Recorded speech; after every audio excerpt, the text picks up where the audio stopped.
Elijah Muhammad had just done that at that moment, whatever the differences were between them, Malcolm would have been off and running. Malcolm was certainly a beloved son of the Harlem community, and people were interested in his side of the story. Elijah Muhammad was somebody in a picture on the wall, someone whose name was mentioned, but Harlem didn't know him. They knew Malcolm and loved Malcolm and remained loyal to Malcolm long after that split.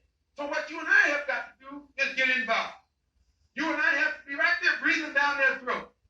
Every time they look over their shoulder, we want them to see us. We want to make them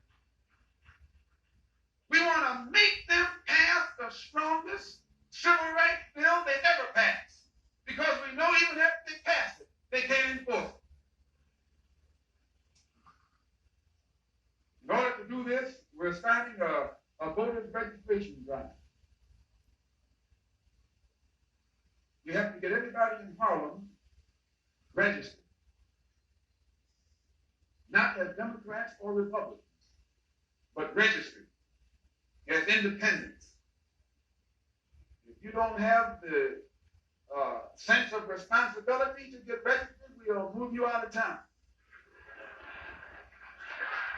Malcolm called for an aggressive plan, not only to gain political power, but to move Black people towards total control of their community. It's going to be the ballot or the vote. Other ethnic groups, other ethnic and racial groups come into our community and own the stores. They run the schools. They run the supermarkets. They own the movie theaters. They own the almost anything in the community that is generating income is owned by outsiders. My personal economic philosophy is also Black nationalism, which means that the Black man should have a hand in controlling the economy of the so-called Negro community. He should be developing the type of knowledge that would enable him to own and operate the businesses and thereby be able to create employment for his own people, for his own time. And the social philosophy also is Black nationalism, which means that instead of the Black man trying to force himself into the society of the white man, we should be trying to eliminate from our own society the ills and the defects and make ourselves likable and sociable among our own time.